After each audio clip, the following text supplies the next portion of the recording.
Pendant de nombreuses années, la Luftwaffe, cette formidable force aérienne du Troisième Reich, était un symbole représentant la domination militaire et technologique de l'Allemagne nazie dans les cieux. Hermann Göring, le Reichsmarschall du Troisième Reich, est passé de l'homme de confiance du Führer à être emprisonné lors des procès de Nuremberg, où il a tenté de manipuler son héritage avant de se suicider avec du cyanure la nuit précédant son exécution. D'autres, comme Erhard Milch, ont subi l'humiliation d'être jugés pour crimes de guerre.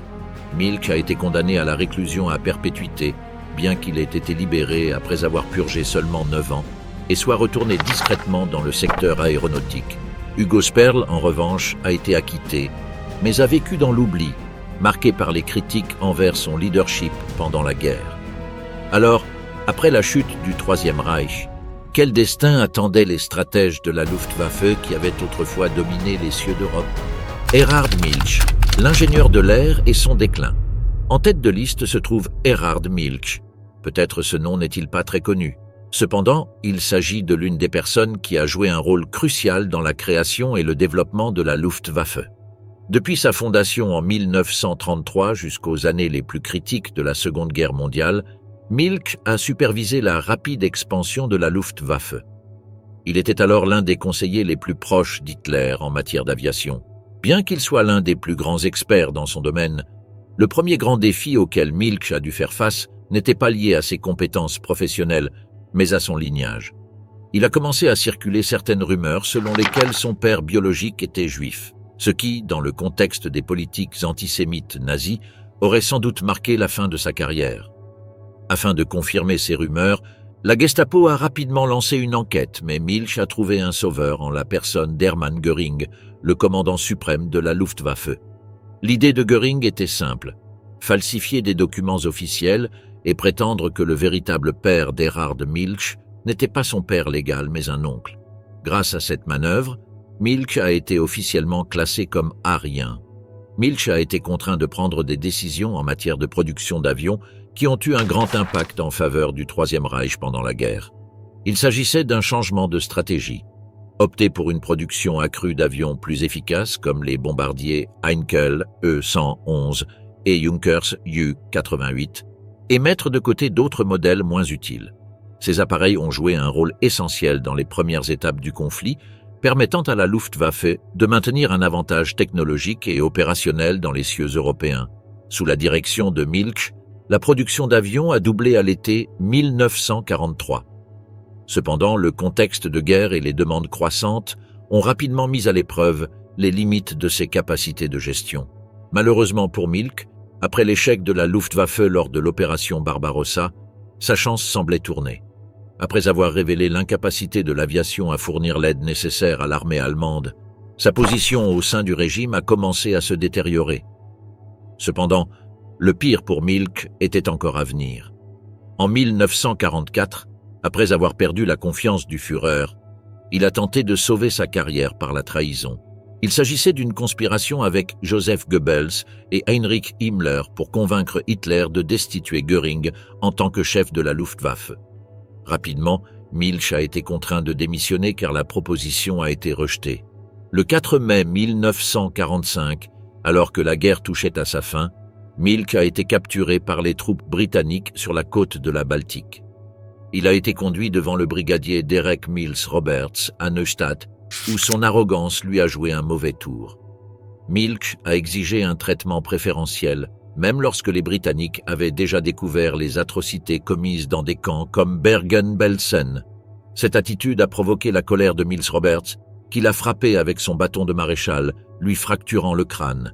Après cet incident, les soldats britanniques l'ont envoyé dans un camp de détention pour prisonniers nazis. 2 ans après sa capture et lors des procès de Nuremberg, Milch a été déclaré coupable de crimes de guerre et contre l'humanité. Bien qu'il ait été initialement condamné à la prison à vie, la peine a été réduite à 15 ans.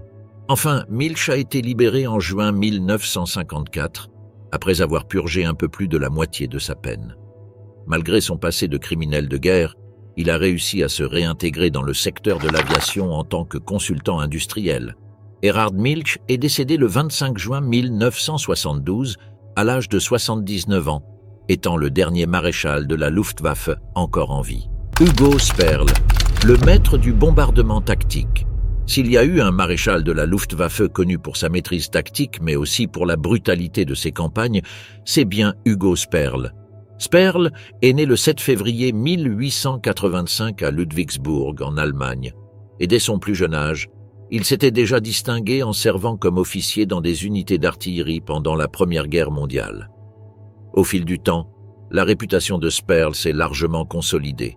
À la tête de la Luftflotte 3, l'une des divisions les plus importantes de la Luftwaffe, il a joué un rôle crucial dans les campagnes aériennes contre la France et la Grande-Bretagne en 1940. Pendant l'invasion de la France, la stratégie connue sous le nom de Blitzkrieg, ou guerre éclair, a été appliquée.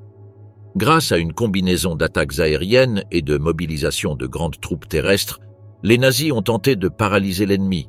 Le bon travail de la Luftflotte 3 a été essentiel, utilisant des avions tels que le Heinkel E-111 et le Junkers Ju-87 pour détruire les infrastructures et semer le chaos parmi les forces françaises. Sperl a triomphé en France, mais sa véritable épreuve du feu est arrivée lors de la bataille d'Angleterre, dans le cadre de l'opération Lion de mer. Sperl, sous les ordres d'Hermann Göring, a dirigé des bombardements massifs contre des cibles britanniques, y compris des aérodromes, des ports et des villes.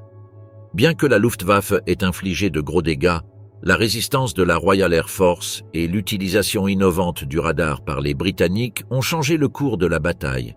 Ayant échoué à neutraliser la Royal Air Force, Hitler a compris qu'il était temps d'aller plus loin, commencer les bombardements sur les villes, comme Londres par exemple. Malheureusement pour les nazis, le résultat n'a pas été celui escompté. Bien que la technique visait à briser le moral britannique, elle a obtenu l'effet inverse, unir la population dans sa résistance. En raison de ces mauvais résultats, entre juillet et octobre 1940, la Luftwaffe a subi de lourdes pertes. Environ 1800 avions et des milliers de membres d'équipage. À partir de ce moment-là, Sperl, qui avait été acclamé peu de temps auparavant comme un véritable maître tactique, a commencé à être critiqué par les hauts responsables nazis.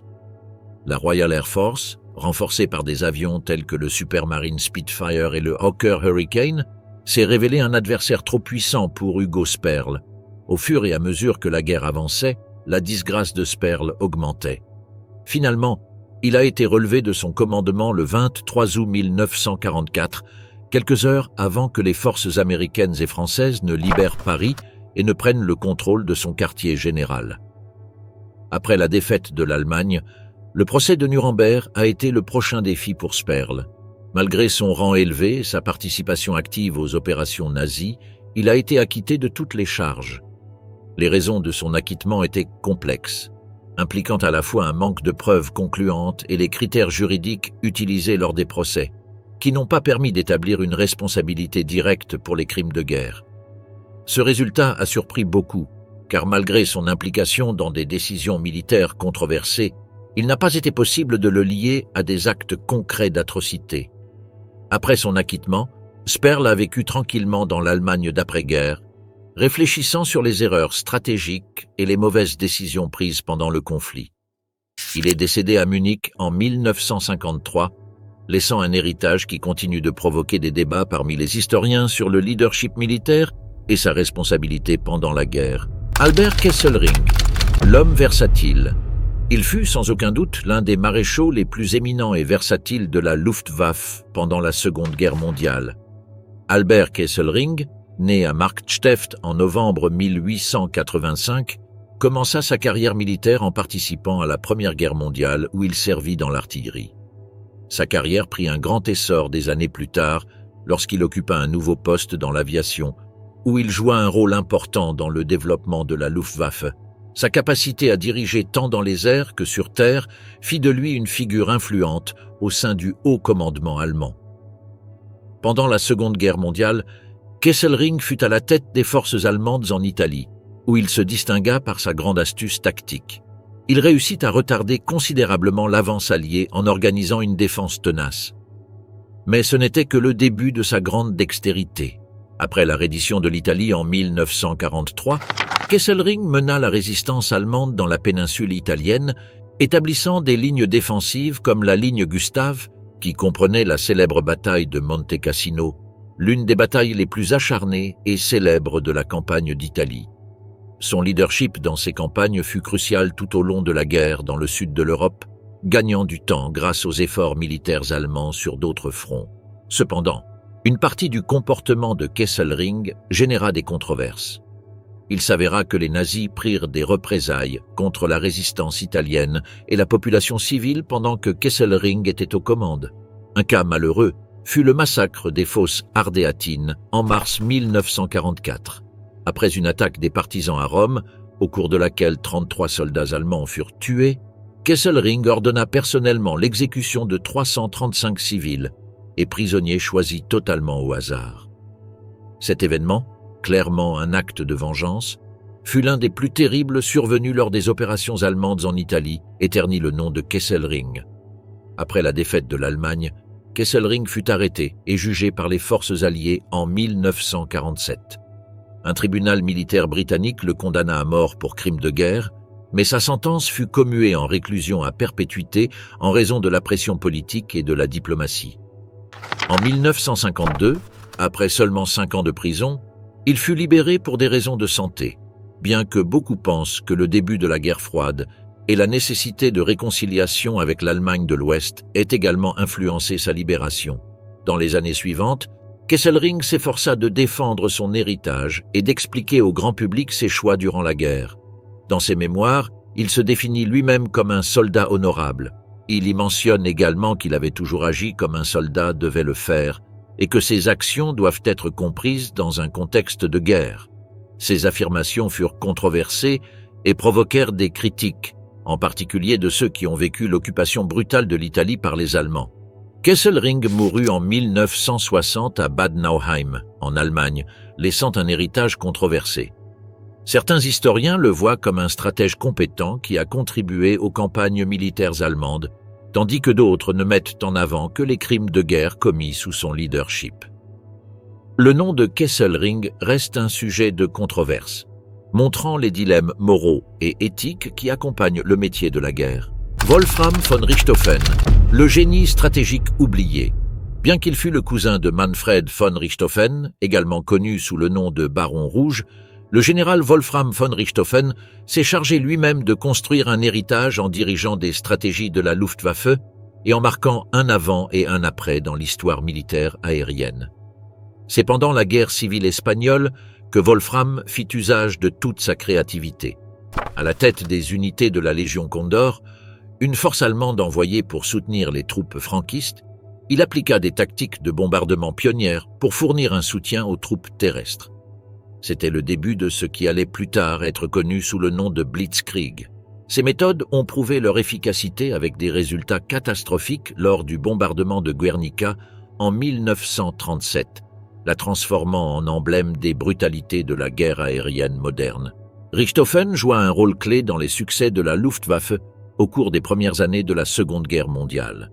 Lors des campagnes d'invasion de la Pologne en 1939 et de la bataille de France, il perfectionna l'utilisation du soutien aérien rapproché en intégrant des bombardements tactiques avec des communications avancées. Grâce à ces stratégies, les forces allemandes purent avancer rapidement et tirer parti de leur puissance aérienne avec des opérations terrestres. Cependant, à mesure que la guerre avançait, les limitations de l'approche de Wolfram commencèrent à se manifester, et la bataille de Stalingrad allait marquer ce point de basculement. La Luftwaffe, dirigée par Wolfram, tenta l'impossible, maintenir la 6e armée ravitaillée par les airs. Mais la réalité ne pardonna pas l'arrogance. Les avions, surchargés de fournitures, avaient à peine d'impact tandis que les soldats allemands mouraient de faim, de froid et de désespoir. La logistique terrestre, méprisée et négligée, devint le talon d'Achille d'une machine de guerre qui jusque-là semblait invincible. Cet échec ne fut pas simplement une erreur, ce fut une plaie ouverte qui révéla la fragilité du pouvoir nazi. Stalingrad devint le cri de guerre des soviétiques et une grande partie de cet échec pesa sur les épaules de Wolfram. En 1944, il remarqua que sa santé commençait à se détériorer. Il souffrait de fatigue extrême et de maux de tête persistants, symptômes qui se révélèrent ensuite être dus à une tumeur cérébrale. Il fut diagnostiqué en octobre de cette année-là et subit une chirurgie qui fut initialement réussie, bien que sa maladie continuât de progresser lentement. En novembre 1944, il fut relevé de ses fonctions et transféré à la Führerreserve, une réserve pour officiers inactifs. Après la reddition allemande le 8 mai 1945, Wolfram fut capturé par les Américains alors qu'il se trouvait à l'hôpital.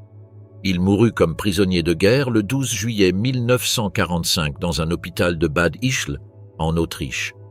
Ce feldmaréchal de la Luftwaffe laissa un double héritage. D'une part, ses innovations tactiques transformèrent le rôle de la puissance aérienne dans les guerres, influençant les générations qui suivirent. D'autre part, sa participation active à des événements tels que le bombardement de Guernica et les brutales campagnes sur le front de l'Est le rendirent controversé. Contrairement à de nombreux dirigeants nazis, Wolfram évita de faire face à la justice d'après-guerre en raison de sa mort prématurée. Robert Ritter von Greim, le dernier défenseur.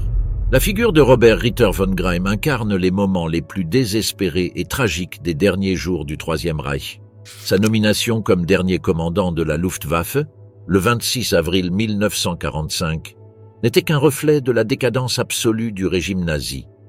Mais l'histoire de von Greim ne commence pas dans ce scénario chaotique. Pendant la Première Guerre mondiale, il gagna le respect en tant que pilote courageux et talentueux, au point de recevoir la croix de chevalier de la Croix de Fer, l'une des plus hautes distinctions de l'époque. Après que Göring fut humilié par Hitler pour avoir tenté de négocier une reddition avec les Alliés en avril 1945, le Führer décida de nommer von Greim comme son successeur à la tête de la Luftwaffe. Von Greim savait, malgré son expérience, que cette nomination n'était qu'une mission dangereuse, mais son sens du devoir le poussa à accepter. Cependant, la nomination n'avait aucune valeur pratique. Lorsque von Greim prit ses fonctions, la Luftwaffe était essentiellement démantelée. Il ne restait plus d'avions, de pilotes ni de carburant pour résister à l'avancée alliée. Le 28 avril, à peine 2 jours après sa promotion, von Greim et la pilote Hannah Reitsch réussirent à s'échapper de Berlin dans un avion léger, échappant ainsi à l'encerclement soviétique. Leur fuite, bien qu'extraordinaire, n'altéra évidemment pas les résultats de la guerre. En mai 1945, après la reddition allemande, les forces américaines capturèrent von Greim en Autriche. Pendant l'interrogatoire, il fut interrogé sur l'effondrement de la Luftwaffe et son rôle dans les derniers jours du régime. Confronté à un avenir incertain en tant que prisonnier de guerre et au poids de la défaite sur ses épaules, il décida de se suicider. Alors qu'il était incarcéré à Salzbourg le 24 mai 1945, il ingéra une pilule de cyanure qui mit fin à sa vie. L'histoire de von Greim révèle un régime qui promettait de conquérir l'Europe, mais qui fut finalement corrompu par sa cupidité et son manque de moralité. Bien que sa carrière militaire fût pleine de réalisations, il est principalement rappelé comme l'homme qui commandait la Luftwaffe, qui n'existait plus lorsque l'Allemagne fut détruite. Sa relation avec Hannah Reitsch ajoute une touche d'humanité et de tragédie à son histoire. Reitsch, l'une des rares femmes de l'aviation allemande, partageait avec von Greim une loyauté absolue au régime nazi. Bien qu'elle ait survécu à la guerre, elle ne renonça jamais à ses idées, ni à son soutien au Troisième Reich, ce qui la rendit controversée jusqu'à sa mort en 1979. Robert Ritter von Greim symbolise non seulement le désespoir et l'austérité des derniers jours du Troisième Reich, mais aussi le coût humain de la guerre. Sa vie et sa mort témoignent de la destruction de tout, même des plus loyaux, par un régime basé sur la gloire excessive et la tyrannie. Hermann Göring, l'homme derrière la Luftwaffe. Une étude sur les officiers de la Luftwaffe ne serait pas complète sans consacrer un espace à Hermann Göring. Il fut l'homme qui créa et dirigea la Luftwaffe durant ces années glorieuses. Göring fut sans aucun doute l'un des plus hauts dignitaires du régime nazi, une figure dure, un génie politique et très astucieux, mais aussi un symbole de destruction et de corruption dans le Troisième Reich. Son ascension au pouvoir et ses échecs ultérieurs furent une combinaison d'une profonde ambition et d'un profond égoïsme qui le rendirent central dans l'histoire de la Seconde Guerre mondiale. Göring commença sa carrière de pilote durant la Première Guerre mondiale, gagnant la réputation d'être un pilote habile. Pour cette raison, il fut membre du célèbre escadron de chasse Jasta 27 et, en 1918, Il fut décoré de la prestigieuse pour le mérite, l'une des plus hautes distinctions militaires allemandes. Mais c'est sa relation étroite avec Adolf Hitler qui le mena au pouvoir dans les années 1930. En 1933, Hitler le nomma ministre et peu après, Göring fonda la Luftwaffe. Durant les premières années du conflit, cette Luftwaffe se distinguait par un haut niveau d'efficacité, permettant à l'Allemagne de conquérir de vastes territoires en Europe en peu de temps. On dit souvent que la création de la Luftwaffe sous la supervision de Göring fut, à bien des égards, l'une des grandes contributions à la puissance militaire allemande durant la guerre. Cependant, les décisions de Göring tout au long du conflit se révélèrent être catastrophiques. L'un des moments les plus importants de sa carrière survint lors de la bataille d'Angleterre en 1940. Malgré l'impressionnante capacité de la Luftwaffe, Göring commit plusieurs graves erreurs stratégiques qui aboutirent à la défaite allemande dans les airs. Probablement la plus importante fut de sous-estimer la Royal Air Force et de surestimer les capacités de ses avions et de ses tactiques. La perte de la supériorité aérienne en Angleterre marqua le début du déclin de son influence. À mesure que la guerre avançait, la Luftwaffe devint de plus en plus désorganisée et submergée par les circonstances. Mais Göring, au lieu d'assumer la responsabilité de ses échecs, continua de s'accrocher à sa position, montrant une déconnexion dangereuse avec la réalité. Mais le pire était encore à venir. Son échec le plus notable eut lieu lors de la bataille de Stalingrad, où il promit un approvisionnement aérien continu pour les forces allemandes piégées dans la ville, mais il ne put tenir sa promesse en raison du manque de ressources, d'avions et de pilotes qualifiés. Sans aucun doute, cet échec logistique scella, à bien des égards, le destin de la Luftwaffe et de Göring lui-même. Pour beaucoup, le leadership de Göring fut un reflet de son caractère, brillant au début, mais finalement autodestructeur. Au début de 1945, la Luftwaffe était pratiquement détruite et l'Allemagne nazie était presque en ruine. Après avoir été capturé par les forces américaines, Göring eut une nouvelle idée, coopérer avec ses ravisseurs et tenter de manipuler le récit pour être favorisé lors du procès de Nuremberg. En utilisant son intelligence et en cherchant à améliorer sa situation, il réussit même à se lier d'amitié avec certains de ses gardiens. C'était clairement une mise en scène. À Nuremberg, Göring fut confronté à des accusations incluant des crimes de conspiration contre la paix, des crimes de guerre et des crimes contre l'humanité, dont il se déclara innocent. La stratégie de défense de Göring consistait essentiellement à se présenter comme un subordonné loyal à Hitler et à prétendre une grande ignorance de toute atrocité. Bien qu'il ait essayé, sa tactique psychologique ne fonctionna pas car les preuves contre lui étaient réellement accablantes. Göring fut déclaré coupable et condamné à mort par pendaison.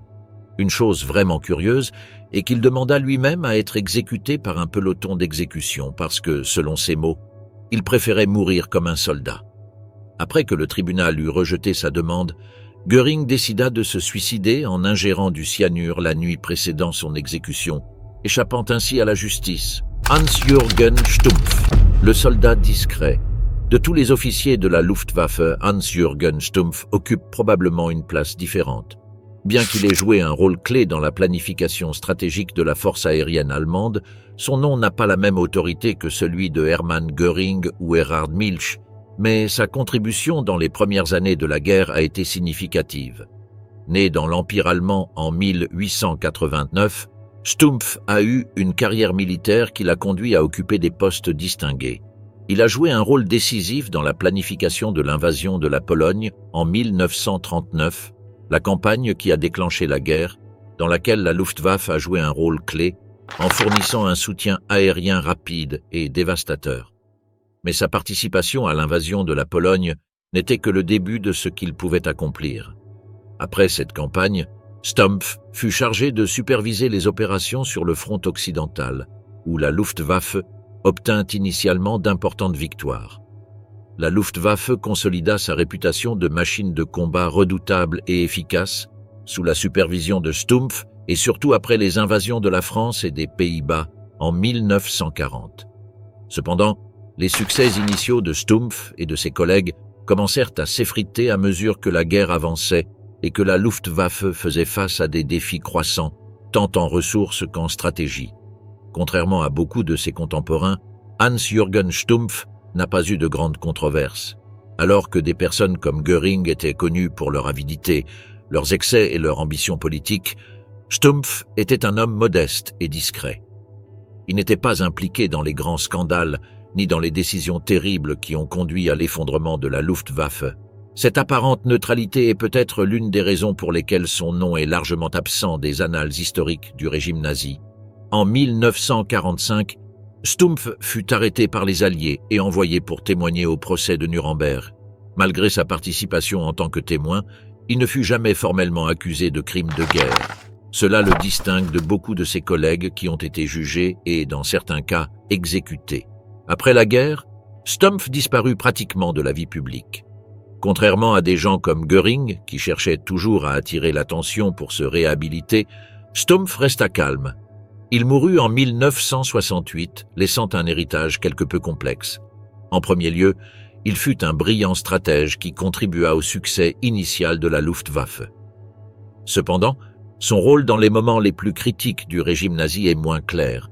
Stumpf faisait partie du haut commandement militaire, mais sa discrétion relative dans les décisions les plus controversées pourrait être interprétée comme un manque d'engagement total envers les politiques les plus extrêmes et cruelles. En rétrospective, Hans-Jürgen Stumpf représente une exception parmi les officiers de la Luftwaffe. Il n'était pas un visionnaire comme certains, ni un symbole de corruption et de destruction comme d'autres. Il était plutôt une pièce de la machine du Troisième Reich, jouant bien son rôle mais sans la réputation qui caractérisait beaucoup de ses collègues. Dans un régime plein d'excès et de stéréotypes, Stumpf se distingue précisément par son profil plus modéré et discret. De cette manière, il devient la figure qui représentait la partie la plus active et tranquille de la hiérarchie nazie. Otto Desslok, le fantôme des Balkans. Dans l'histoire complexe de la Seconde Guerre mondiale, de nombreux noms sont liés à des actions controversées. L'un d'eux est Otto Desslok, un officier de la Luftwaffe. Le titre d'officier n'était pas seulement une reconnaissance de son expérience dans l'industrie aérienne, mais aussi un reflet des ravages qu'il a laissés dans l'une des zones les plus conflictuelles du théâtre européen. Desslok est né le 11 juin 1889 à Bamberg. À l'époque, son lieu de naissance faisait partie de l'Empire allemand. Sa carrière a commencé comme pilote lorsqu'il a rejoint l'armée allemande pendant la Première Guerre mondiale. Cependant, c'est pendant la Seconde Guerre mondiale qu'il a atteint la notoriété, montant rapidement en grade au sein de la Luftwaffe. Son habileté tactique et son approche froide et calculatrice ont fait de lui une figure clé dans la planification et l'exécution des bombardements stratégiques, notamment pendant les campagnes dans les Balkans. En 1941, lorsque les forces armées de l'Allemagne nazie, connues sous le nom de Wehrmacht, ont envahi la Yougoslavie et la Grèce, Otto Desslok a joué un rôle important en coordonnant les attaques aériennes qui ont détruit les défenses des deux pays. Avec sa participation, la Luftwaffe a mené des bombardements massifs qui, bien que efficaces militairement, ont causé une grande destruction et de nombreuses morts parmi la population civile.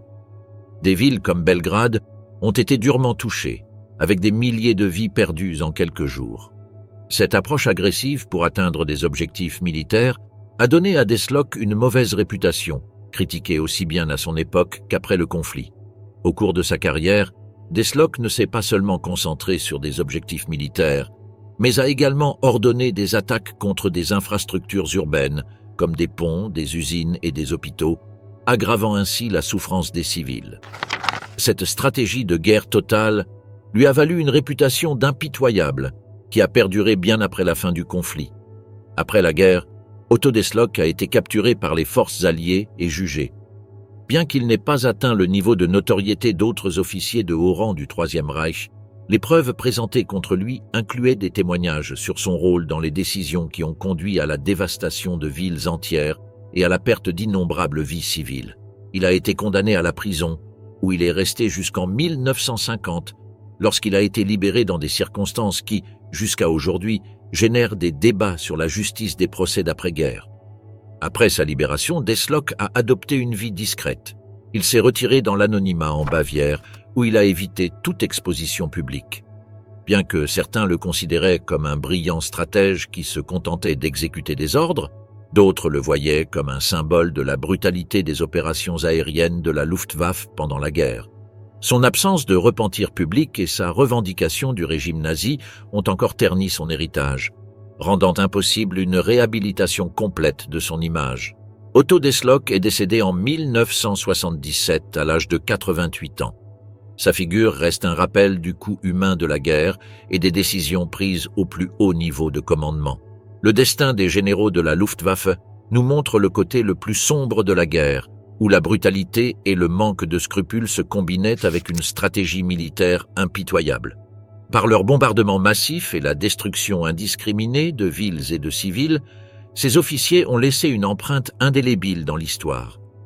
La leçon ici est que la guerre n'implique pas seulement des victoires et des défaites militaires, mais aussi le coût humain et moral qu'elle entraîne. Bien que certains aient été considérés comme des stratèges habiles, leurs actions nous rappellent que l'histoire n'oublie pas la brutalité, et les décisions prises pendant le conflit continuent d'affecter l'héritage de ceux qui les ont exécutées.